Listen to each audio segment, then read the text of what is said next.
Hi, my name is Kim and I am from Chicago. I joined CleanFoodCrush at July of 2022 and I've lost just over 7 pounds. I had originally joined CleanFoodCrush to get rid of the sugar addiction that I had currently stumbled across in my new role managing a donut concept. I had such strong sugar cravings that was very unordinary for me.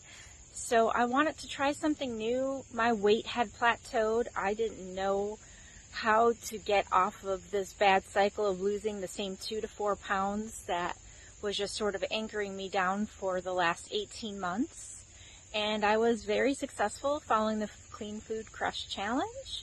I was able to incorporate my husband into the second month of the challenge, and he too lost 8 pounds, and we are continuing a clean lifestyle.